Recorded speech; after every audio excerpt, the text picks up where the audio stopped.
जय श्रीमन्नारायण।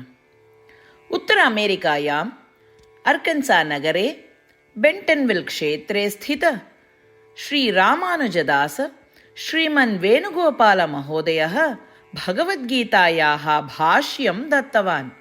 इदानीं तस्य भाष्यं संस्कृतभाषायां शृण्वन्तु। त्रयोदशोऽध्यायः क्षेत्रक्षेत्रज्ञयोगः। षष्ठः श्लोकः। इच्छाद्वेषः सुखं दुःखं संघातः चेतनाधृतिः एतत् क्षेत्रं समासेन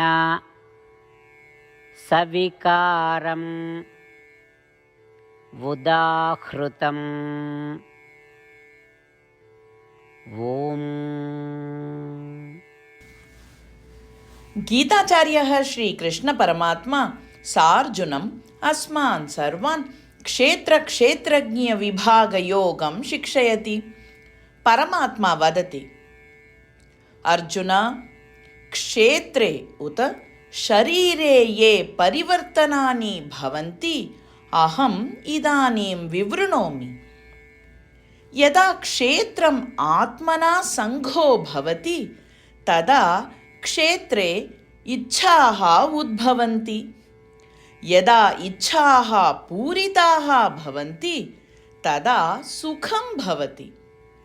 यदि इच्छाः पूरिताः न भवन्ति तदा दुःखम् अनुभवति। तथा येन कारणेन इच्छा पूरिता न भवति तदुपरि द्वेषः उद्भवति। एतानि परिवर्तनानि क्षेत्रे उत शरीरे एव भवन्ति। पापपुण्यकर्मणां फलानि भोक्तुम् एतत् क्षेत्रं मया एव जीवभूतानां कृते दत्तम् अस्ति। एवम् एतत् क्षेत्रं मया निर्मितम् अर्जुन। एवं श्रीकृष्ण परमात्मा क्षेत्रस्य उत शरीरस्य निर्माणं, प्रकृतिं तथा प्रयोगं वर्णयति। अस्माकं शरीराणि श्रीमन्नारायणेन एव दत्तम् इति जानीमः। श्रीमन्नारायणसेवार्थम् एव वयम् अस्माकं शरीराणाम् उपयोगं कुर्मः। तथा श्रीमन्नारायणप्राप्तिः एव जीवलक्ष्यः इति निश्चयं कुर्मः। अस्माकं जीवनं सार्थकं कर्तुं श्रीमन्नारायणे शरणागतिं कुर्वन्तः वयं सर्वे श्रीकृष्णपरमात्मनः वचनानि अनुसरामः। इच्छाद्वेषः सुखं दुःखं संघातश्चेतनाधृतिः एतत् क्षेत्रं समासेन सविकारमुदाहृतम्। श्रीमद्भगवद्गीतायाः सारांशः, अष्टप्रतिज्ञाः च। श्रीकृष्णपरमात्मना भगवद्गीतायाः 18 अध्याये 65 श्लोकात् 70 श्लोकेषु 8 विषयाः गीतायाः सारांशरूपेण उक्ताः सन्ति। श्रीकृष्णः वदति, एतेषाम् 8 विषयाणाम् अनुसारिणः एव मम प्रियाः, अहं तान् सर्वथा रक्षिष्यामि इति। श्रीकृष्णपरमात्मनः सम्पूर्णां भगवद्गीतां श्रुत्वा अर्जुनः वदति यत् करिष्ये वचनं तव इत्युक्ते, हे कृष्ण, भवान् यथा वदति तथैव करिष्यामि।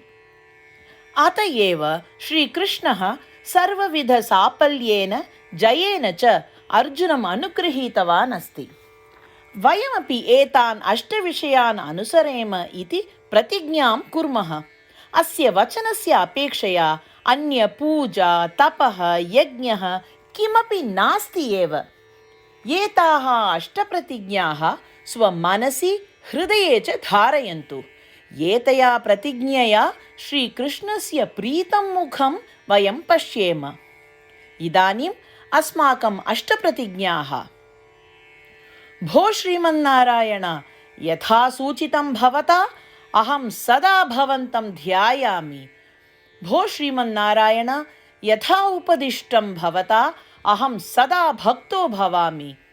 भो श्रीमन्नारायण, भवान् यावत् तृप्तिः भवेत् तावत् भवन्तं सेविष्ये। भो श्रीमन्नारायण, मम महती विश्वासः यत् अहं भवतः भक्तोऽस्मि। बद्धाञ्जलि भूत्वा भवन्तं सदा वन्दे। भो श्रीमन्नारायण, अहं भवतः वचनानि स्मरामि। मामेकं शरणं व्रज। भो श्रीमन्नारायण, भवतः चरणे एव आगतोऽस्मि। भो श्रीमन्नारायण, पुनः स्मरामि भवतः वचनं मा शुच।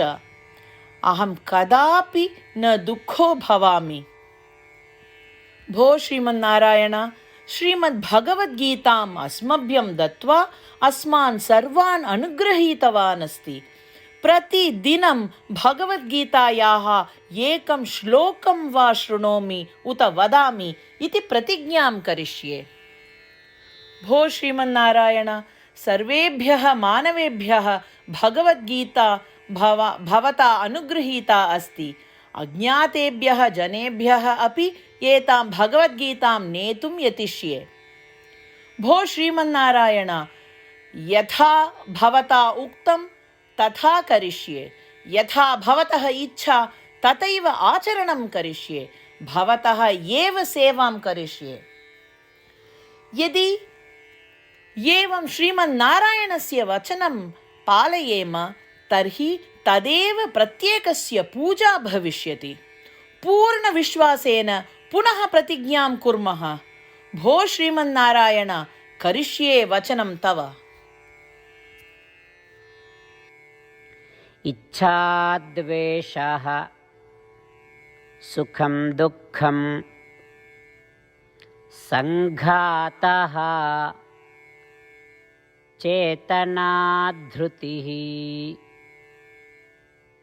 एतत् क्षेत्रं समासेन सविकारम् उदाहृतम्। ॐ इच्छाद्वेषः सुखं दुःखं संघातश्चेतनाधृतिः एतत्क्षेत्रं समासेन सविकारमुदाहृतम्।